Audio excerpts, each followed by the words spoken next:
Deus é bom o tempo todo e como é bom adorar ao Senhor. Louvado seja o nome do Senhor. Nós temos compartilhado sobre o livro de João, sobre aquilo que o Senhor fala, e hoje nós iremos compartilhar o último eu sou que o Senhor diz neste livro de João. Quantos foram edificados por essas palavras? Glória a Deus, louvado seja o nome do Senhor. O Senhor tem falado muito ao meu coração.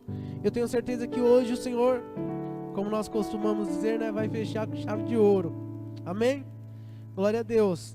Nós vamos compartilhar sobre Jesus, algo que Ele diz lá no capítulo 15 de João. Então eu peço que você abra a sua Bíblia agora, em nome de Jesus. Ele diz que Ele é a videira verdadeira. É sobre isso que nós iremos falar nesta noite. Louvado seja o nome do Senhor. Oh Deus de poder, aleluia. Glória a Deus. João capítulo 15, vamos ler do verso 1 ao verso 11. Glória a Deus. Quantos acharam? Dê um glória a Deus. Louvado seja o nome do Senhor. Os irmãos acompanham a minha leitura, a minha versão é a NVI. Eu não sei qual é a da sua Bíblia. Eu te peço para acompanhar a nossa leitura em nome de Jesus. Do 1 ao 11. João, Evangelho de João, capítulo 15, versículo 1 ao 11. O texto diz assim: Eu sou a videira verdadeira, e o meu pai é o agricultor. Todo ramo que estando em mim não dá fruto, ele corta. E todo que dá fruto, ele poda, para que dê mais fruto ainda. Vocês já estão limpos pela palavra que lhes tenho falado. Permaneçam em mim, e eu permanecerei em vocês. Nenhum ramo pode dar fruto por si mesmo, se não permanecer na videira. Vocês também não podem dar fruto, se não permanecerem em mim. Eu sou a videira, vocês os ramos. Se alguém permanecer em mim e eu nele, esse dá muito fruto, pois sem mim vocês não podem fazer coisa alguma. Se alguém não permanecer em mim, será como o ramo que é jogado fora e seca. Tais ramos são apanhados, lançados ao fogo e queimados. Se vocês permanecerem em mim e as minhas palavras permanecerem em vocês, pedirão o que quiserem, e lhes será concedido. Meu Pai é glorificado pelo fato de vocês darem muito fruto, e assim serão meus discípulos. Como o Pai me amou, assim eu os amei. Permaneçam no meu amor. Se vocês obedecerem aos meus mandamentos, permanecerão no meu amor, assim como eu tenho obedecido aos mandamentos do meu Pai, e em seu amor eu permaneço. Tenho-lhe dito essas palavras, para que a minha alegria esteja em vocês, e a alegria de vocês seja completa. Amém? Glória a Deus. Que palavra preciosa. Nós compartilhamos aqui sobre os 6 eu sous antes do eu sou a videira verdadeira. É interessante que Jesus aqui, ele está de fato no fim do seu ministério terreno. É interessante que aqui Jesus, das outras vezes, Jesus estava falando para a multidão. Quando Jesus disse que ele é o pão da vida, ele multiplicou os pães. Quando Jesus disse que é a luz do mundo, tinha muita gente. Só que agora, quando Jesus fala que ele é a videira verdadeira, ele está trazendo um ensinamento muito específico para os seus discípulos. Ele está dizendo essas coisas para pessoas próximas a ele. E as palavras de Jesus aqui são palavras no início que pode até nos chocar. Ele diz que ele é a videira, que o pai dele, que é Deus, é o agricultor. E aí ele pega e já começa a trazer uma direção, e eu quero falar algumas coisas sobre isso, sobre esse processo de frutificação que nós vemos aqui em João 15, do versículo 1 ao 11. E ele diz que todos que estão nele não dá fruto, ele corta, e todo que dá fruto ele poda, para que dê mais fruto ainda. E quando nós vamos para a palavra de Deus, é interessante, nós precisamos entender que Israel, lá em Isaías 5, no Antigo Testamento, é chamado de vinha do Senhor. Israel era a vinha, e lá em Isaías capítulo 5, o profeta diz que o Senhor cuidou da vinha, que o Senhor ajudou a vinha, que o Senhor fez de tudo para que a vinha desse fruto. Só que a vinha que era Israel não deu fruto, a videira Israel não deu fruto. Qual que era o propósito de Deus ao escolher Israel como a nação amada, escolhida, separada do Senhor? que Israel representasse o Senhor diante das outras nações. Quando as outras nações vissem Israel, essa nação tem um Deus poderoso. Quando as outras nações vissem Israel, veriam que Deus, o nosso Deus, é um Deus vivo e poderoso. E era para quê? Para que através de Israel, a nação cuidada de perto por Deus, as outras nações também se rendessem ao Senhor. Mas o que aconteceu de fato? Israel falhou. Israel não conseguiu cumprir o propósito de videira. E aí por isso que Jesus inicia aqui ensinando os discípulos dizendo: eu sou a videira verdadeira. Eu sou. E todo que está em mim vai dar muito fruto. E aí eu quero compartilhar algumas coisas com vocês sobre isso, sobre a videira, sobre os frutos da videira, sobre os ramos, sobre essa questão que Jesus diz aqui, que o ramo que não dá fruto ele corta, que o ramo que dá fruto ele poda para dar mais fruto, e que o ramo, e tem um outro ramo que dá muito fruto. E tem algumas pessoas que não estão no Senhor e essas são queimadas e jogadas fora. Então entendam, os ramos só têm duas finalidades: ou eles servem para produzir fruto, ou para serem queimados. Deus, ele é o viticultor. Quem cuida da videira, da vinha, é o viticultor. E ele é o nosso viticultor. E ele espera que nós demos frutos. Todo viticultor que cuida de uma vinha, ele espera que ela dê frutos. E nesse texto que nós lemos, Jesus fala sobre 3 tipos de ramos. É interessante que Jesus, ele ensinava o povo e os discípulos através das parábolas. Ele sempre usava um exemplo para falar algo.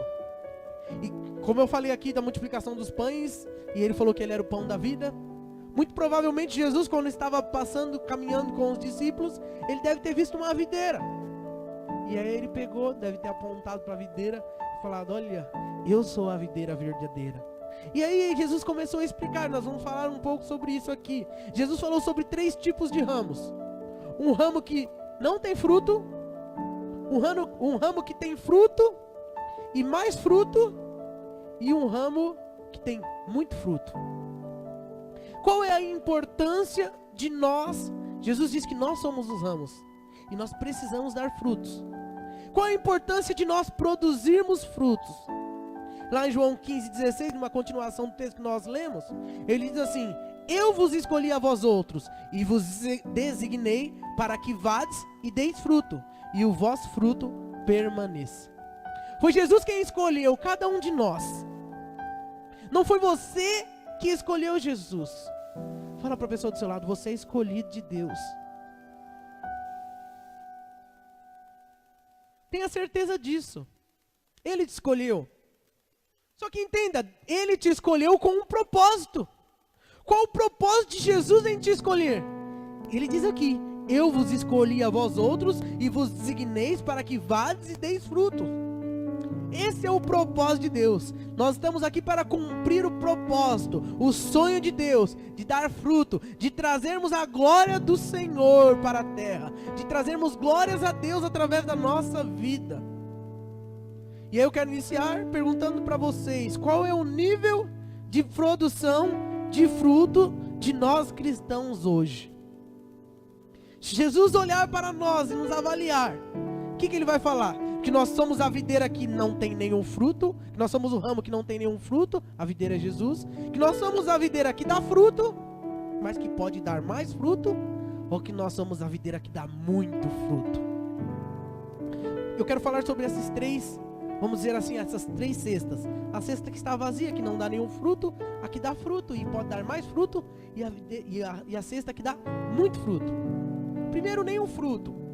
Se a sua vida não produz frutos de forma constante, Deus intervém para disciplinar você. É o que diz no versículo 2: todo ramo que estando em mim não dá fruto, ele corta. Duro isso, né? O que não dá fruto, Jesus corta. O que ele está dizendo? Ele vai me jogar fora? Eu não estou fazendo as coisas certas, eu não estou dando fruto, Jesus vai me cortar. E aí eu fui atrás, fui estudar e fui ler sobre isso. E muitos estudiosos, muitos teólogos dizem que alguns cristãos passam anos e anos não dando fruto, não fazendo nada que de fato agrade a Deus, porque Deus não está preocupado com o nosso trabalho em si, mas está preocupado com aquilo que nós estamos fazendo, se está dando fruto. Muitas vezes, como nós já ouvimos algumas vezes uma ilustração, as pessoas fazem coisas para Deus, mas não fazem aquilo que Deus quer que ela faça. Não adianta nada eu chegar diante de Deus e falar: Senhor, eu fiz um bolo maravilhoso, um bolo que eu sei fazer, único, de milho. E aí Deus fala: mas eu não gosto de bolo de milho, eu gosto de chocolate. E aí? Eu não perguntei para Deus. Eu não entendi o propósito de Deus na minha vida, então eu não vou gerar frutos. E nós precisamos entender. Muitos cristãos passam a vida se sentindo acusados, fracassados, não conseguindo produzir frutos. E Jesus disse que Ele nos chamou para dar fruto. Então, se você sente que você não tem dado fruto, o Senhor quer dizer para você hoje: Ele te chamou para dar fruto. E muitos teólogos, quando falam sobre ou interpretam esse versículo 2, diz que este crente aqui que não produz fruto, ele não pode ser um cristão verdadeiro. Ou seja, a sua ligação com Cristo é apenas aparente. É um crente aparente. Ele vem para a igreja, isso é o que alguns teólogos dizem. Que o que Jesus está querendo dizer aqui é isso. Vai para a igreja, às vezes participa de algum ministério da igreja, mas de fato não está ligado em Cristo. O coração dele não foi convertido ainda, mas ele está lá. É aquele que quando Jesus separar o joio do trigo, vai ficar. Alguns teólogos dizem isso. Outros interpretam que cortar significa que se você não der fruto, você pode perder a salvação. Mas é interessante que o ponto central, e isso chamou a minha atenção e trouxe revelação ao meu coração, é que Jesus diz que que diz assim: estando em mim. Ou seja, lá no versículo 2, todo aquele que estando em mim não dá fruto, corta. Só que é impossível alguém estar em Cristo e perder a salvação. É impossível alguém estar em Cristo e não ser um cristão verdadeiro. Então, como assim? O que Jesus quer dizer com isso? Se estando nele eu não dou fruto, e aí ele vai me cortar, sendo que Jesus diz que aquele que vier a ele, de modo nenhum ele vai lançar fora. Então o que Jesus está querendo dizer quando ele diz que vai cortar? E aí, como eu já disse algumas vezes, nós precisamos sempre perceber e entender e estudar o que significa o significado original de algumas palavras na Bíblia, para que nós possamos de fato entender. E essa palavra corta, aqui, que está no versículo 2, citada no versículo 2, ela é uma palavra de origem grega. E no grego, essa palavra é airo. Repita comigo: airo. E no grego, o airo não significa ou não seria cortar. Isso é muito interessante, irmãos. O airo no grego não é cortar. O airo no grego é levantar, é tomar. O airo é o mesmo verbo que foi usado no grego quando Jesus pediu para levantar os pães que tinham sobrado, para tomar os pães do chão, a juntar no cesto. Esse é o mesmo verbo no grego que é usado aqui. Então, tanto na literatura grega como na Bíblia, airo não significa cortar, mas levantar. Sugere uma imagem de um agricultor se abaixando para erguer um galho. Aí, essa questão e esse versículo muda totalmente figura, amém? Quando você entende o que na verdade o original diz: ah, pastor, por que não colocou levantar e cortar? A Bíblia é traduzida por homens, foi traduzida para o inglês, para o português, e aí muitas vezes eles encaixam as palavras que mais vão se encaixar com o texto. Mas se essa palavra que se encaixa com o texto não se encaixa com aquilo que é Cristo, nós precisamos ir para o original para entender o que significa. E aí, quando nós vamos para o original, nós vamos ver que na verdade, o que Jesus está dizendo? Que todo aquele que não dá fruto, o que ele vai fazer com esse? Ele vai cortar e jogar fora? Se ele diz que está nele, e ele diz, e Jesus nunca se contradiz, e ele diz que de modo nenhum ele vai lançar fora aquele que vem a ele. Então entenda, quando ele diz que ele corta, ele está dizendo que ele vai levantar. Os galhos não têm a tendência de ir, os galhos novos têm a tendência de ir para baixo e crescer perto do chão. Mas no chão eles não produzem fruto. Não tem fruto. Quando o galho cresce por chão de uma videira, de uma parreira, ele não vai produzir fruto no chão. E aí quando ele não produz fruto, o que o viticultor faz? Ele levanta esse galho, ele amarra um cordão, uma corda, um arame, alguma coisa, e vai levantar esse galho para tirar ele do chão. Porque no chão ele vai encher de pó, ele vai encher de sujeira e ele não vai dar fruto. Olha só que interessante, quando os galhos crescem junto ao chão, as folhas ficam cobertas de poeira. Quando chovem, ficam cheias de lama e mofam. O galho então adoece e fica inútil. Mas ele continua na videira. Ele continua fazendo parte, mas ele não está dando fruto. E aí o que nós podemos fazer? Cortar e jogar fora o ramo? Não! Nós não podemos perder. Todo ramo é importante numa videira. E todo ramo pode dar fruto. Fala para a pessoa do seu lado, todo ramo pode dar fruto. Todo ramo é valioso. Ele precisa ser lavado e levantado e amarrado de volta aos outros ramos. E logo começará a frutificar. Jesus nunca desiste de ninguém. Ele ama todos. E Ele quer que todos deem fruto. Para nós, os cristãos, o pecado é como a sujeira que cobre as folhas da parreira. O ar e a luz não conseguem penetrar. Por quê? Por causa que está cheio de sujeira, cheio de pecado. O galho fica inerte e o fruto não desenvolve. Eu não sei se os irmãos perceberam, mas na sexta-feira nós chegamos para o treinamento, para a oração, e essas plantas estavam murchinhas. Quantos perceberam? Eu falei, meu Deus, a fruta tá murcha. Aí eu fui lá, peguei 2 copos de água, joguei aqui, joguei ali. Depois fiquei sabendo que o Demi também colocou. Eu falei, meu Deus, agora tem água demais, vai morrer as flores afogadas. Mas o que trouxe vida? Porque elas receberam a água. Jesus é a água viva que traz vida a nós. E uma parreira, no que Jesus está querendo nos ensinar aqui, ela precisa ser cuidada pelo viticultor. E o viticultor, nosso viticultor, é Deus. E como o nosso viticultor nos levanta da lama e da tristeza? Como ele faz um galho estéril produzir fruto? Como nós podemos começar a dar fruto, sendo que não estávamos dando fruto? O que Deus faz para que eu e você possamos dar fruto? Ele entra em nossa vida com algo chamado disciplina. Todo aquele que não dá fruto, o Senhor vem sobre a vida dele com a disciplina. Qual é o propósito da disciplina? É limpá-lo e levantá-lo, para que você viva uma vida frutífera para a glória de Deus. A disciplina é um ato doloroso na vida do crente. Não é fácil ser disciplinado, mas é um ato de amor. A disciplina não é agradável nem para o filho, nem para o pai.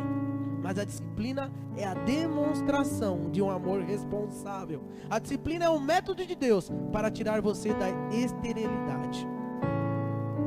Todos aqui que são pais talvez já devem ter tido o desprazer, vamos dizer assim, de disciplinar o seu filho. Eu acredito que você já deu pelo menos uns tapas no seu filho. Nas pernas, na poupança. Você deve. Eu sei que política não é politicamente correto nos nossos dias, né? Não pode, mas não é agressão. A Bíblia diz que nós devemos corrigir. Mas como disse aqui, não é prazeroso bater no filho, é? Não, tenho prazer em dar uns tapas no meu filho, que ele é desobediente. Não, isso dói. Dói nele, mas dói na gente também. Mas às vezes é necessário, não é, irmãos? Amém, irmãos? É necessário, irmão. Senão seu filho vai crescer desobediente, mal educado, rebelde. E aí, o que você vai fazer? Depois de velho não adianta bater mais. É necessária a disciplina. E muitas vezes Deus tem que nos disciplinar também.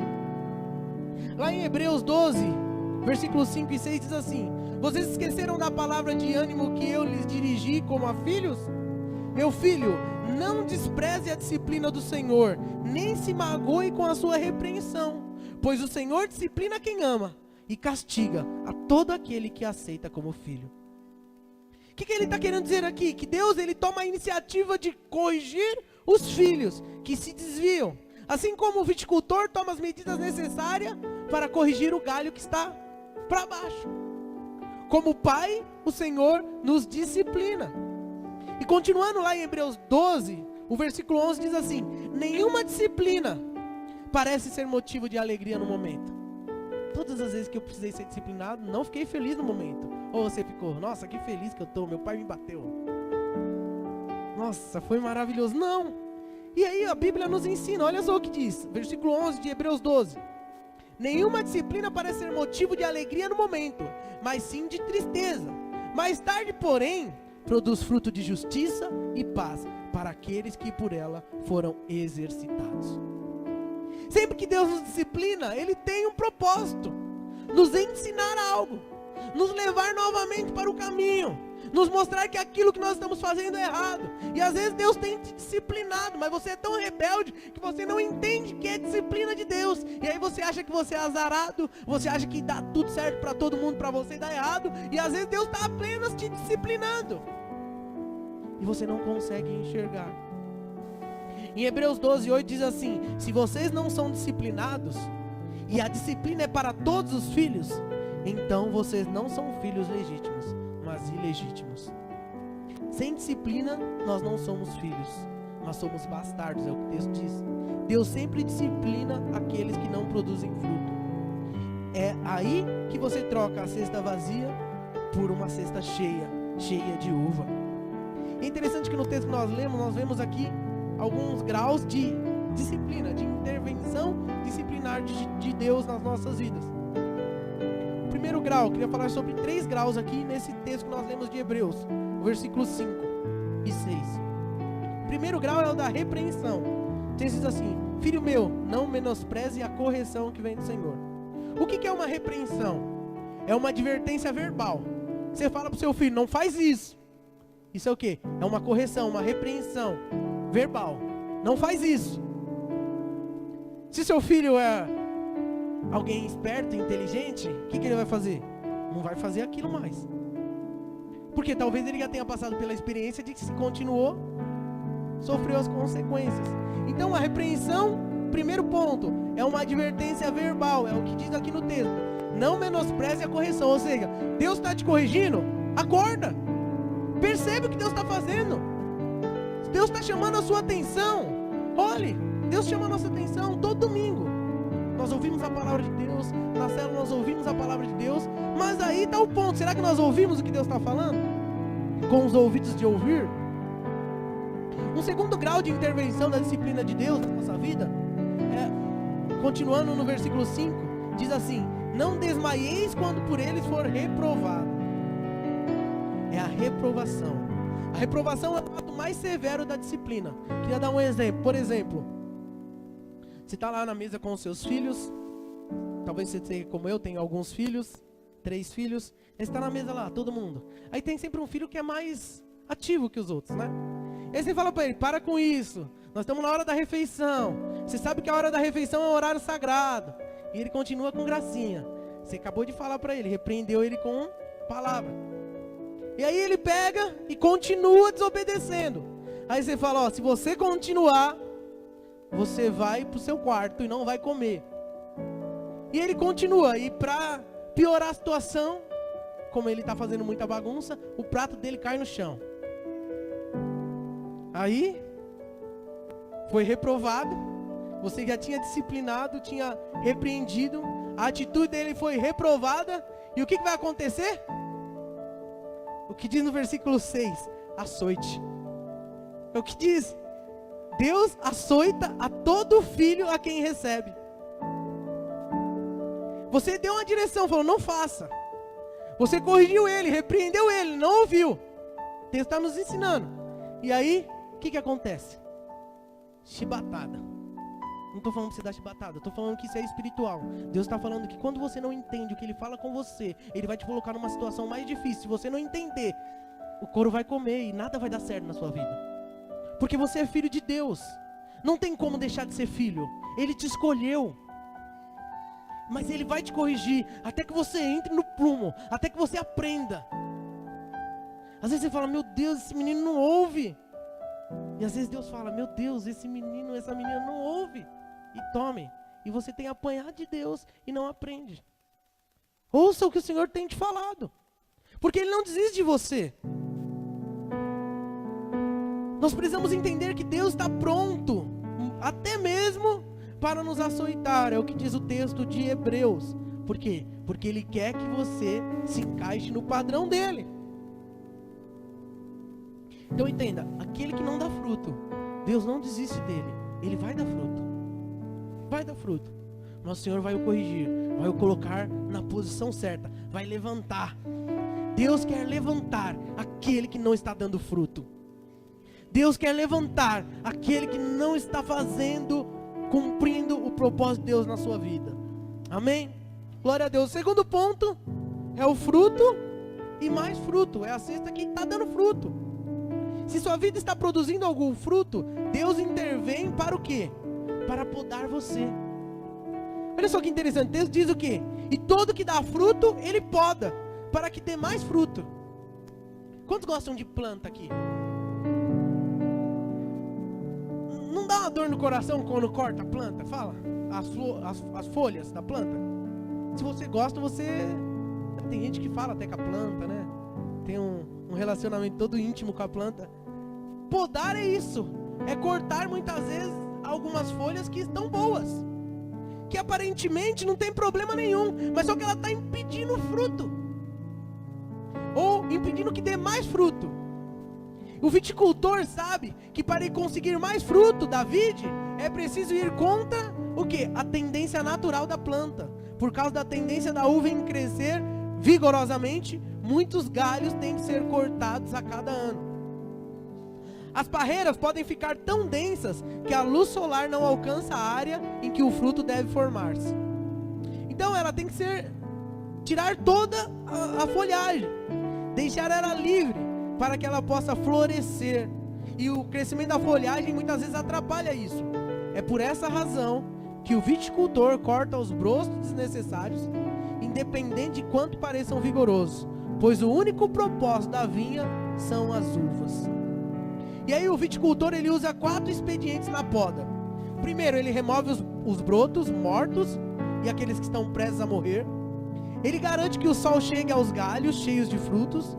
Ele corta a folhagem luxuriante que impede a produção de frutos.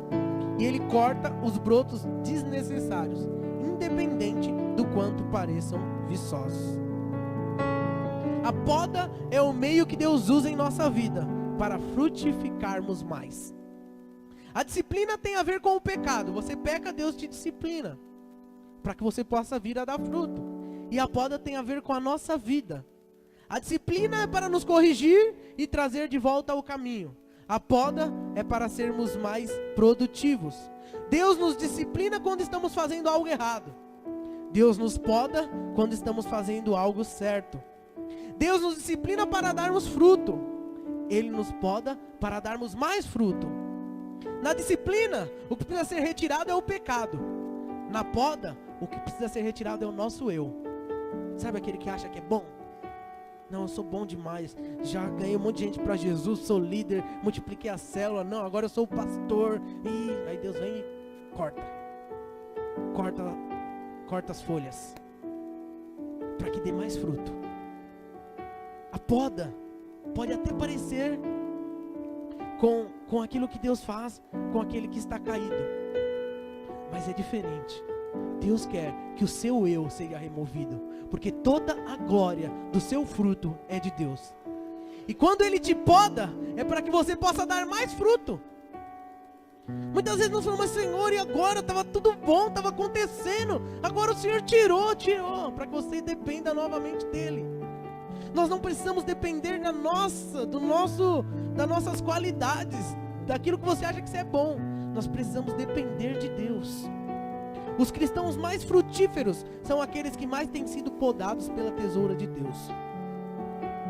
Tiago 1, versículo 2 e 3, fala sobre a poda de Deus em nossa vida. Olha o que diz: meus irmãos, considerem motivo de grande alegria o fato de passarem por diversas provações, pois vocês sabem que a prova da sua fé produz perseverança. Olha o que Tiago está dizendo. As provações para nós, elas são compatíveis com a nossa vida. Muitas vezes elas são variadas, elas são passageiras e elas são pedagógicas, no sentido de nos ensinar algo. Deus nunca vai permitir que um filho dele passe por uma situação onde você não vai aprender nada com aquilo. Por mais difícil que seja a situação, Deus quer te ensinar algo. E como nós já falamos outras vezes, quando você não aprende com aquilo que Deus permitiu que você passasse, você vai passar por aquela situação outras vezes. Tantas vezes quanto for necessário, para que você seja aprovado pelo Senhor. O propósito de Deus em podá-lo é esculpir você à imagem de Deus. Deus jamais aplicaria a poda se houvesse um método mais suave. Nem toda experiência dolorosa que nós temos resulta em poda. A dor da poda vem agora, mas o fruto vem depois. Muito fruto. Quando você dá fruto, Jesus disse que você é podado para que você dê mais fruto. Nós precisamos entender o propósito de Deus em nos podar. Se você tem sido podado por Deus, você fala, mas não estou entendendo, por que não está acontecendo? Será que meu líder não quer avançar? Meu pastor não quer avançar? Talvez Deus esteja te podando para que você dê mais fruto. E há um terceiro grupo, ou um terceiro ramo aqui que Jesus diz, que é o que dá muito fruto. Olha só que interessante, Jesus disse que aquele que está nele dá muito fruto. Se a sua vida estiver produzindo muito fruto, Deus o convidará para permanecer mais profundamente nele, porque aqui está o segredo de dar muito fruto. Ele diz que não tem fruto, que tem fruto e pode dar mais fruto, e tem pessoas que dão muito fruto, ramos que dão muito fruto. E qual é o segredo de nós darmos muito fruto? Nós estarmos nele. O segredo para a última cesta é estar no Senhor.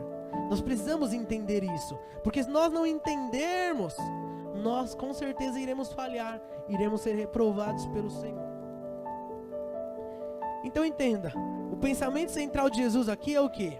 É que para nós termos uma vida transbordante, não é o fazer mais por Jesus, mas é o estar mais com Jesus. É claro que nós temos muitas coisas para fazer, mas mais importa a quantidade de tempo que nós investimos em nosso relacionamento com Ele. Depois da disciplina para remover o pecado, depois da poda para mudar as prioridades da nossa vida, agora Jesus diz que o segredo da vida abundante é permanecer nele. O que Ele disse? Que nós somos os ramos e Ele é o quê? A videira. Jesus é o tronco onde o galho precisa buscar a sua seiva para frutificar. Quanto mais conectado você estiver com o ramo, maior será a sua capacidade de produzir fruto. O que Ele diz? Que nós em nós mesmos não podemos fazer nada. Nós em nós mesmos não temos vida, nem força espiritual para continuar. O que Jesus disse? Sem mim, nada vocês podem fazer. Não tem como fazer na força do nosso braço. Não tem como você achar que você tem capacidade. Jesus deixa claro, sem mim você não pode fazer nada. Fala para a pessoa do seu lado, sem Jesus você não pode fazer nada.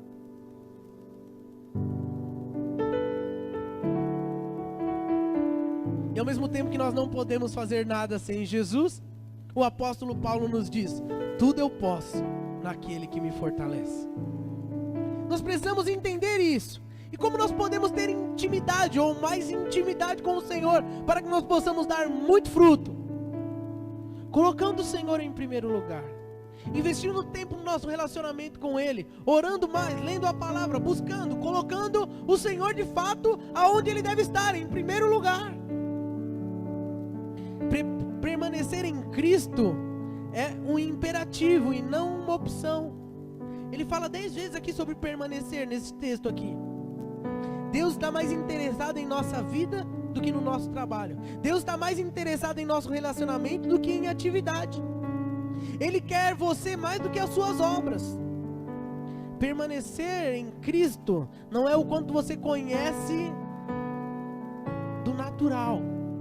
Ah, eu já li a Bíblia inteira. Tá bom, mas isso não significa que você está em Cristo.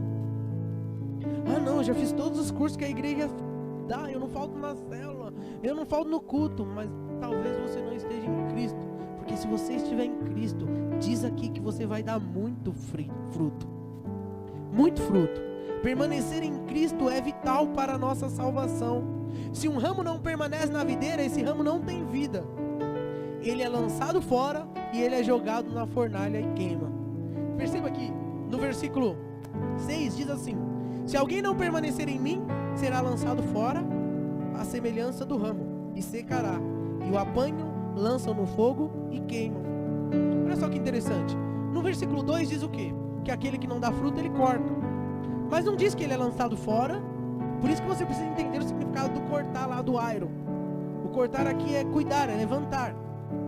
Porque aqui Jesus está deixando claro quem é que é lançado fora. Quem que é jogado no fogo? Quem não permanece nele. Se você não permanecer em Cristo, é o que diz o texto, você vai ser lançado fora. Permanecer em Cristo é vital para produzir fruto. Jesus diz, não pode o ramo produzir fruto de si mesmo. Fora da videira, o ramo é estéril, é inútil. Contudo, quando o ramo está ligado à videira, sendo podado na hora certa, ele vai produzir muito fruto. Permanecer em Cristo é a evidência de que nós somos discípulos de Cristo. Olha o que ele diz no versículo 8. Nisto é glorificado meu Pai, em que deis muito fruto, e assim vos tornareis meus discípulos.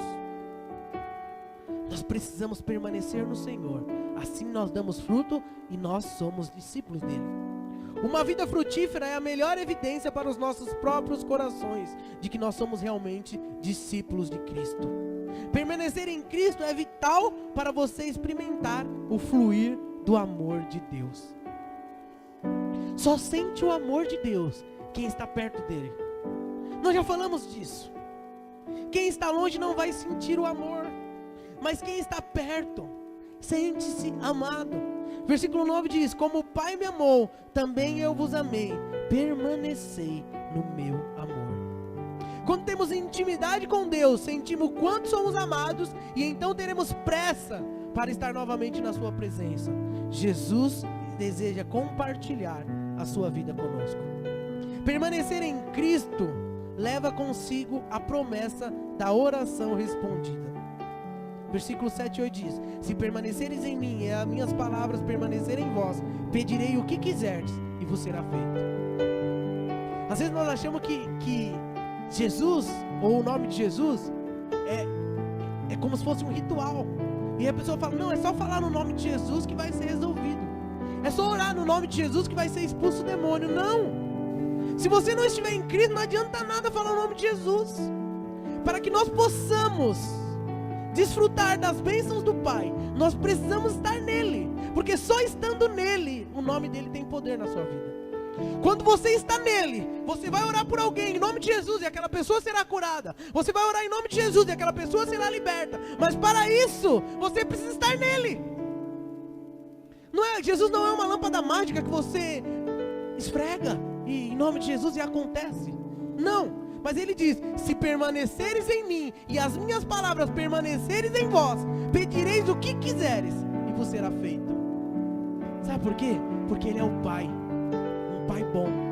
Qual o Pai que podendo dar coisas boas para o filho não dá? Então se você estiver perto do Pai, o Pai vai fazer de tudo para te dar.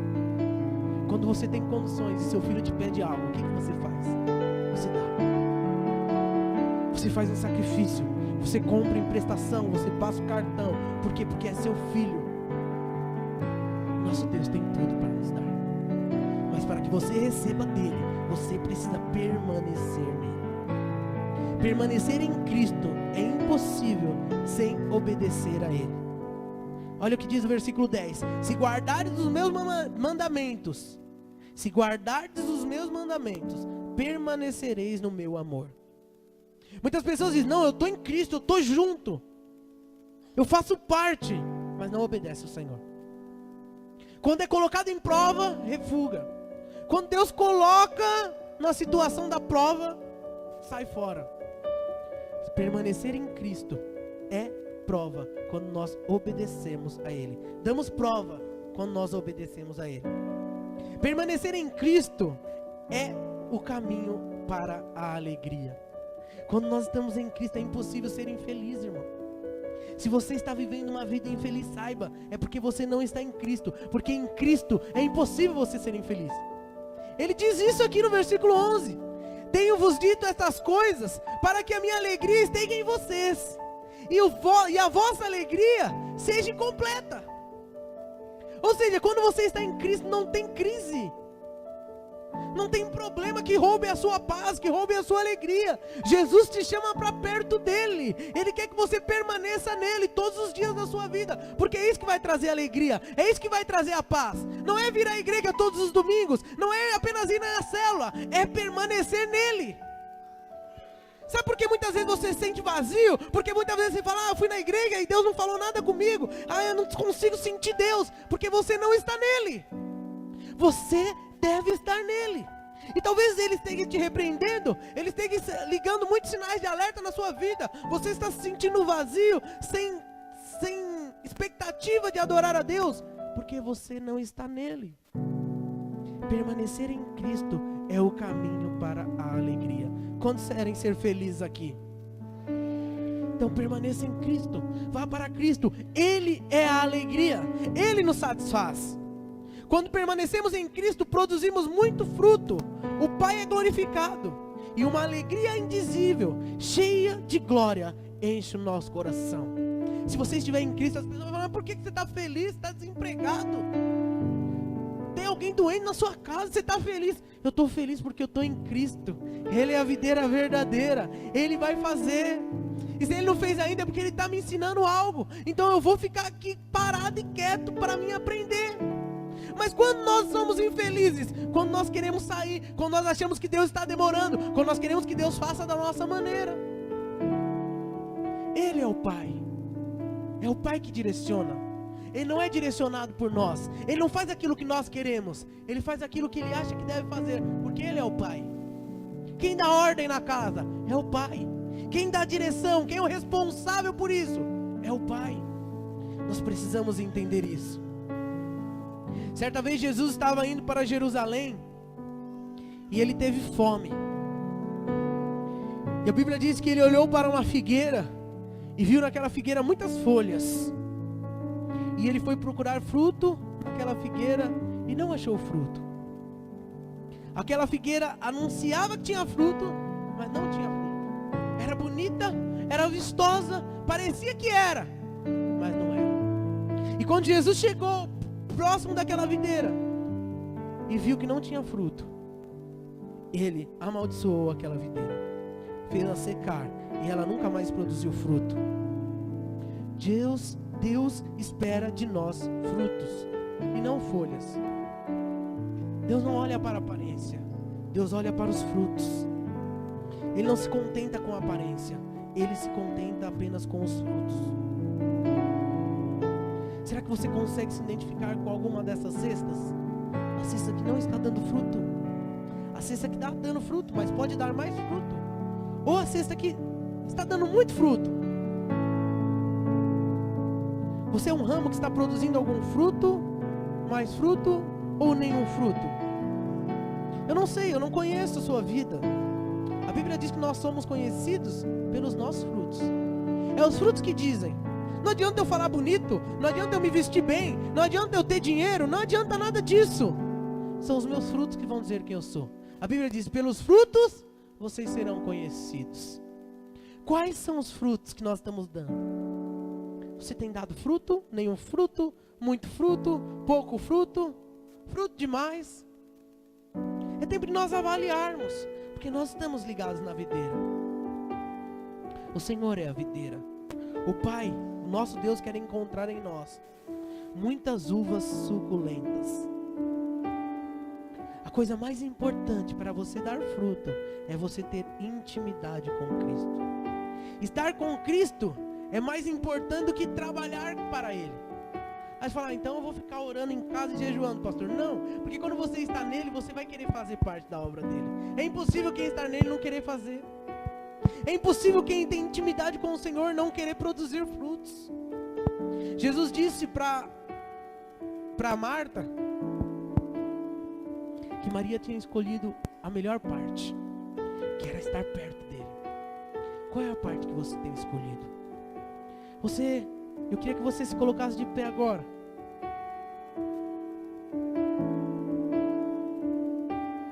Você tem dado fruto?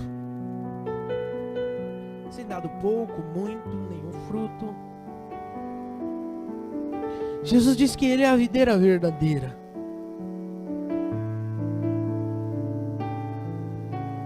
E Ele quer nos ajudar.